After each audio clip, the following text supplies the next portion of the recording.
My husband is the type of husband who would take our daughter to visit his parents on the weekends, all so I can have some alone time. But there was a hidden motive behind his kindness. I became consumed with anger towards him when I learned the truth.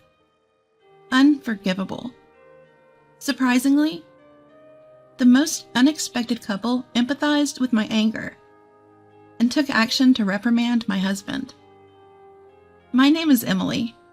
I live with my husband Jack and our daughter Lisa. My husband didn't have a close relationship with his parents and was reluctant to visit them even after we got married.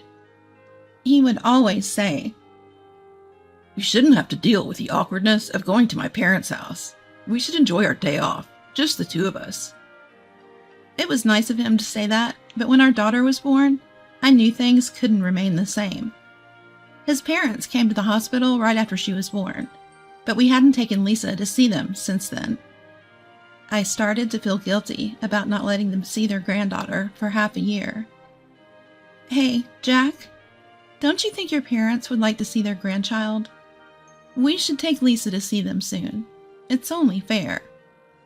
"Don't worry about it. I don't want to spend my day off listening to my dad's nagging." Jack's father was quite strict, and it seems that they didn't get along well since he was young. I felt hesitant to go visit his parents alone, especially considering our already distant relationship. Reluctantly, I enclosed a few photos of Lisa and apologized for our absence in a letter. Every time his parents would respond with a kind, "Thank you for the photos, don't worry about not being able to come visit." However, as Lisa grew older and it became difficult for Jack and I to go out as a couple, he suddenly started saying, "I'm going to my parents' house for a visit."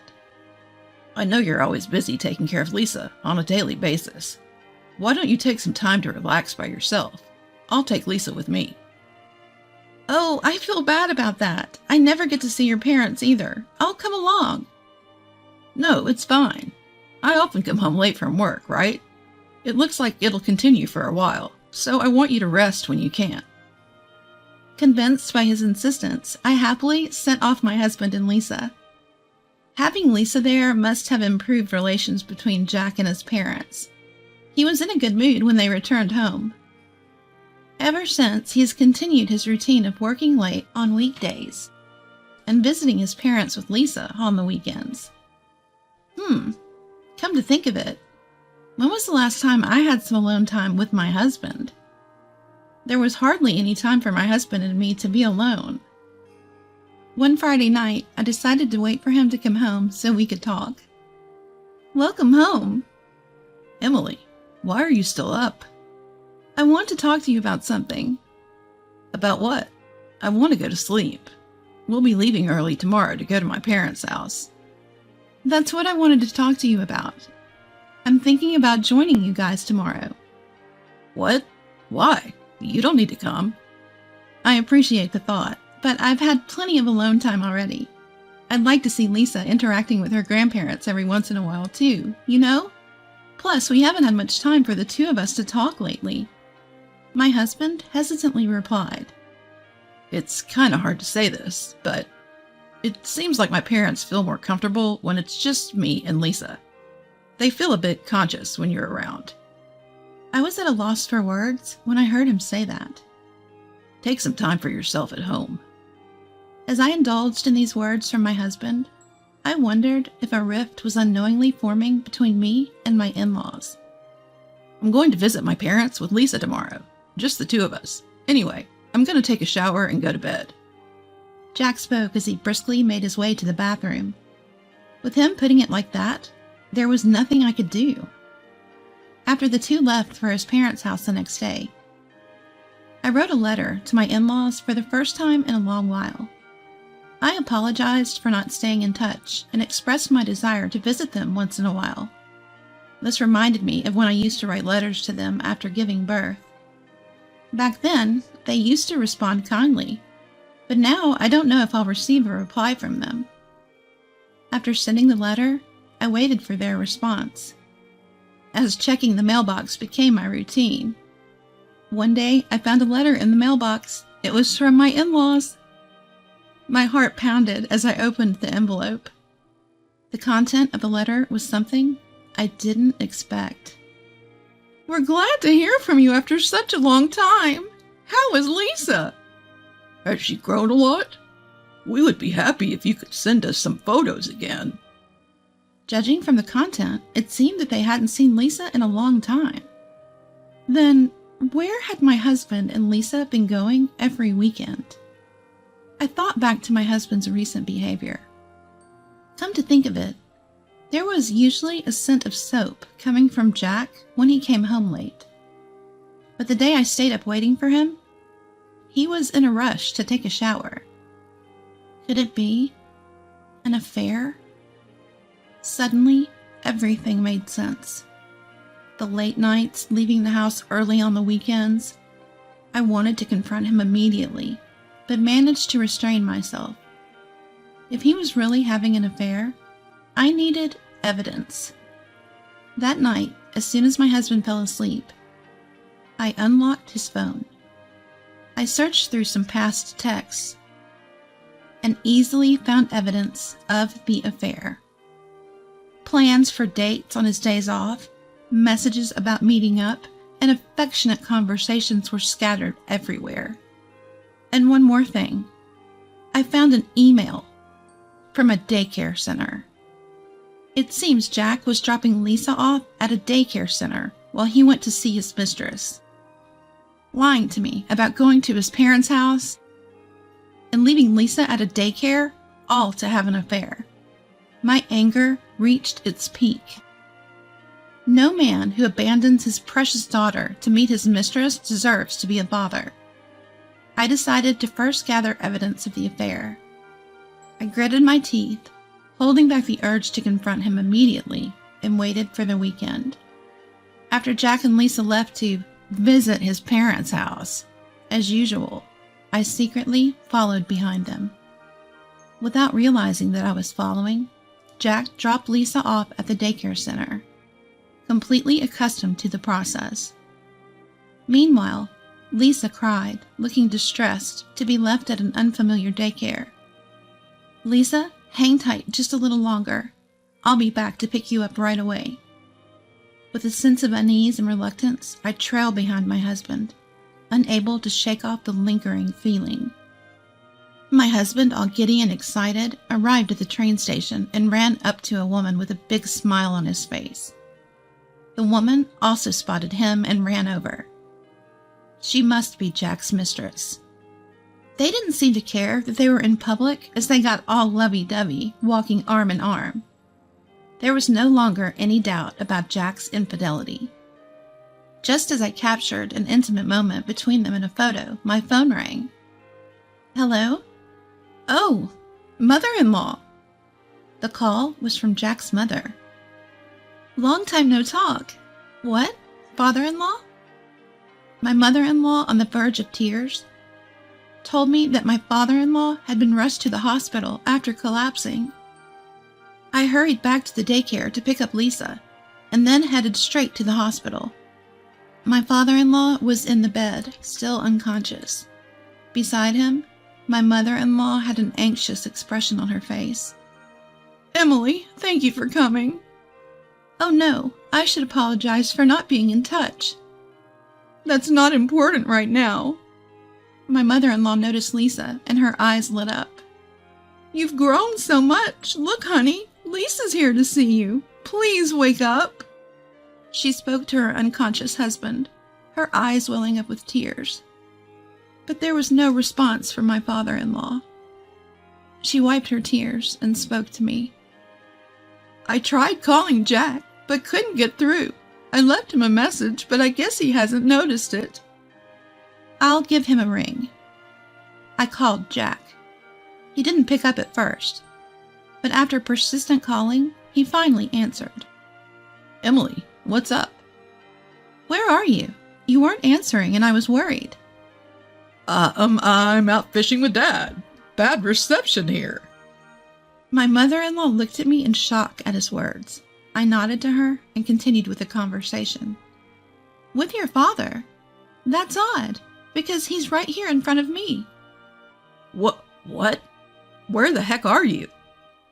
I'm at the hospital. Your mother called to tell me that your father collapsed and was taken to the hospital. So that's why my mom kept calling. You knew she was calling and ignored her, didn't you? Was your rendezvous with your friend that important? What are you talking about? Don't play innocent right now. It's too late. I already know that you've been lying about going to your parents' house and instead having secret dates with your mistress. How? How did you find out? I wrote a letter to your parents, apologizing for not visiting in so long. Turns out they hadn't seen not only me, but you and Lisa either. I was shocked.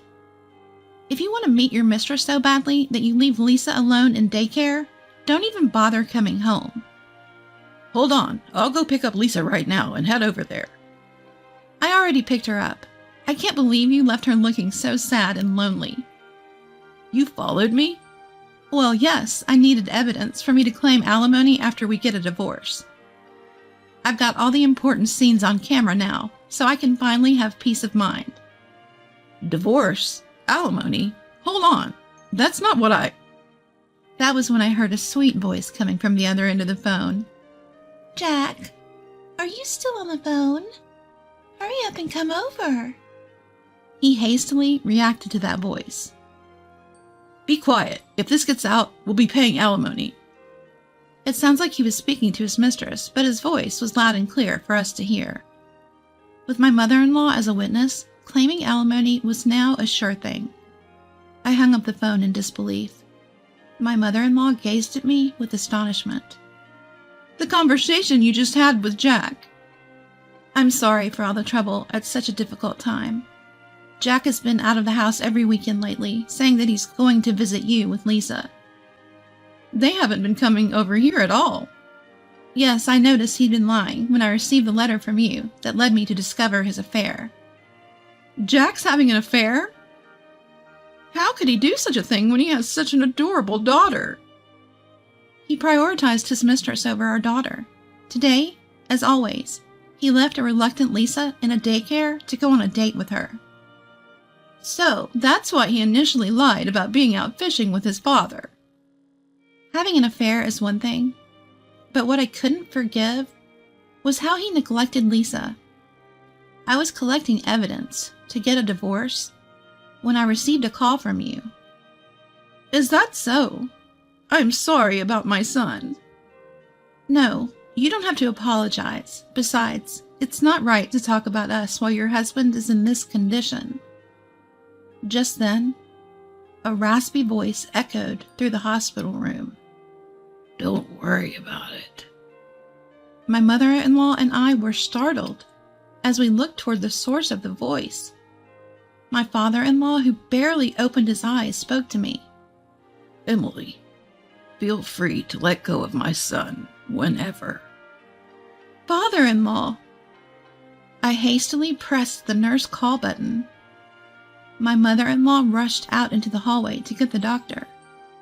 The doctor arrived and after examining my father-in-law said, No need to worry anymore. We'll keep him here one more day just to be safe. But if there's no change in his condition, he can be discharged tomorrow. Thank you so much. My mother-in-law and I joyfully held hands. My father-in-law was also watching us with a gentle expression. As the doctor left the room, Jack entered. Dad, are you okay? Jack, aren't you supposed to be on a date?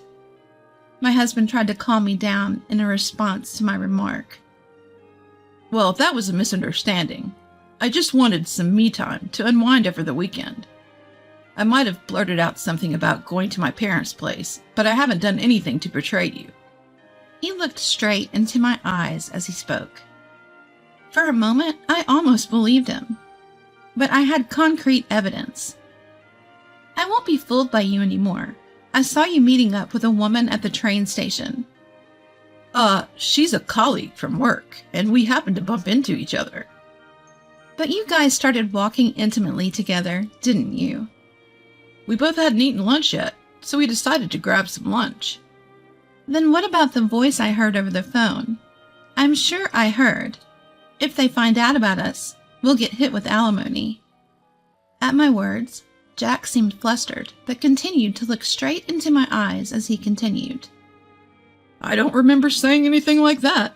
Maybe it was a couple's conversation from the table behind us at the restaurant. It seems like he was going to play dumb until the end. Am I just going to be swindled again? Just as I thought that, my father-in-law shouted at Jack. Cut the crap. You've always been like this. When you lie, you always look people straight in the eyes. Hearing his father's anger, Jack immediately shrank back. In a barely audible voice, he retorted against his father. Dad, it's none of your business. None of my business. Have you forgotten all the times you've deceived people and caused trouble? You haven't grown at all. Don't you have any sense of responsibility as a father? Dad, please calm down. Shut up, you foolish son. When I showed him the evidence on my phone, Jack finally gave in and admitted to the affair. Having been scolded by his dad must have hit hard. He accepted all my demands without making any excuses. First, we would proceed with the divorce as soon as his father is discharged from the hospital. I would get full custody of our daughter. He would transfer alimony and child support to my bank account every month. Following the suggestion of my father-in-law, I created a written agreement on the spot and had Jack sign it. Afterward, Jack bolted out of the room. He probably went back to his mistress. I, who remained in the room, bowed deeply to my in-laws. I'm really sorry for everything. If only I had gone with Jack and Lisa when they said they were going to visit you guys, none of this would have happened. My father-in-law responded kindly to me. None of this is on you. The one at fault here is Jack. He betrayed his family. He's always had a tendency to disregard others' feelings and act according to his own selfish desires. I've tried talking to him time and again, but he never listened and only resented me for it.